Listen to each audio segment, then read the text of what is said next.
Well, I mean, there was no question about taking on the role, honestly. Like, as soon as Wes said, I'm writing something, and will you be available at this time? I said, yes, whatever it is.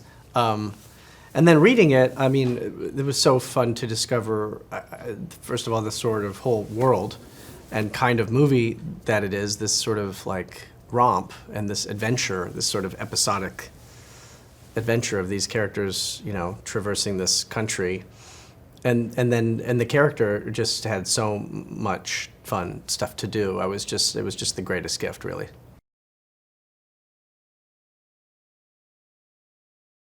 The story is of Zsa-zsa Korda, who's the I don't know if he's the hero, he's the protagonist, he's almost an antagonist, but he's this magnate in 1950s Phoenicia in Europe, and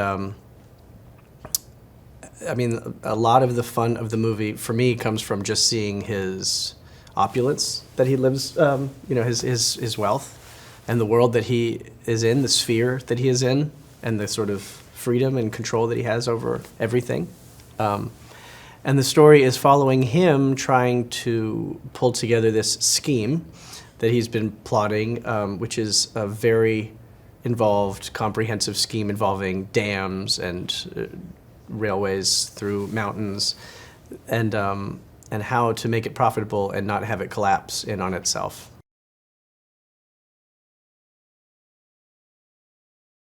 Bjorn is brought in because Zsa-zsa always keeps a tutor on hand. He's a man of like insatiable knowledge appetite, and he's always got a tutor teaching him about, like engineering or chemistry or what have you, or in my case, insects. He wants to learn about insects. So he's brought Bjorn in as the on-hand tutor, and as the situation escalates, Bjorn's duties start to grow, and he takes on a more important role in the administration.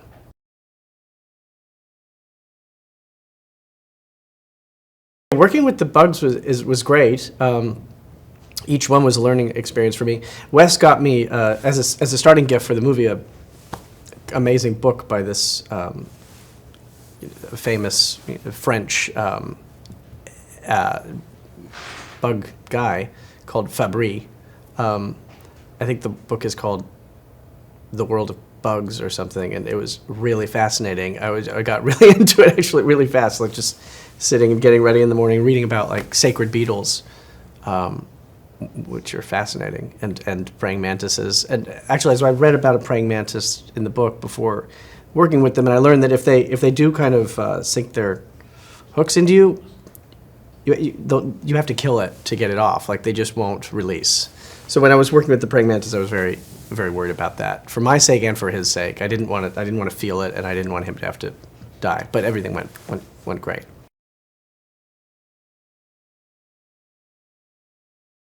Watching Benicio play Zsa-zsa was so much fun. And I love him in this character in the movie too, which I knew I would when we were working on it, because he brings so much charm and sweetness to this character, who's on the page is sort of very, sort of a scoundrel, and very untrustworthy in his daughter's eyes, and like a person of very low moral standards. But in Benicio's hands, he's a very sympathetic guy, and actually he's just a very misunderstood guy, and he has his reasons for all the ways that he's operated in his life and in the world. And so it was just nice seeing Benicio infuse every moment of this guy, even when he's being sort of, strong-handed with his children, brings so much tenderness to it underneath. You just always feel a lot of love for this character, and yeah, I find it to be a very moving character and performance.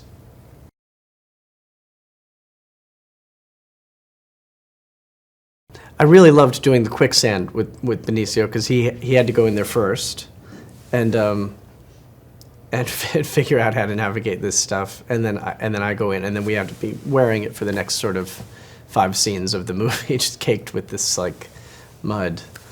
That was a lot of fun. It's fun to kind of suffer through things like that with another actor. You get kind of all this slop on you in the morning, and you feel some solidarity in that.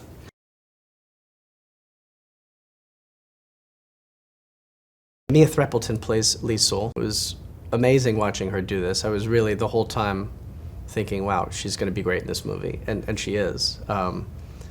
It's such a nice balance, I think, between her and Benicio. They're bringing such different kind of feeling to this movie and creating this really sweet balance. And I love the moments where you can sort of see him reflected in her. You can kind of feel that she's his daughter, just through little moments of instinct that she shows.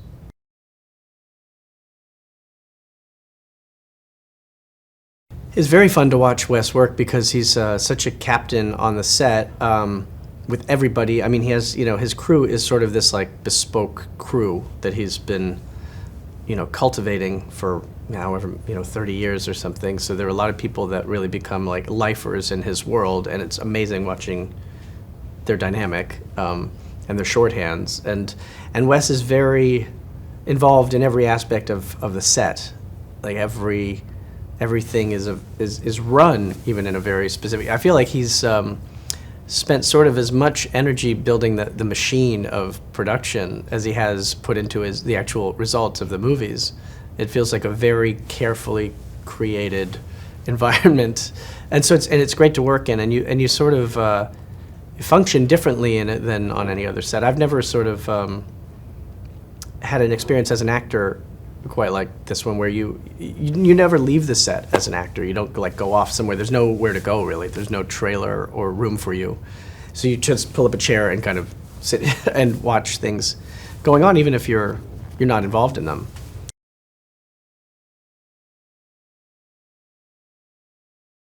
Now, the worlds in this movie created by Wes and Adam Stockhausen were unbelievable, and like the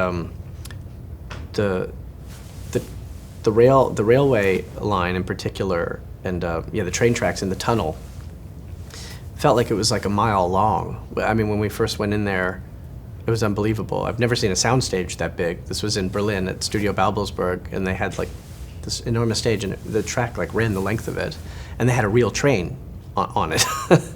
That was just one, and then the airplanes that we shot in, and Zsa-zsa's home, and the ship. I mean, I really couldn't believe it. When I was reading the script, I was wondering how we were going to do this movie, and wondering if Wes was going to do a sort of forced perspective thing or a quite two-dimensional, plane, and make it look sort of, impressionistic or something. But it was actually very immersive, and they really brought the worlds to life, and it was way bigger than I thought it would be. So it was staggering to walk onto.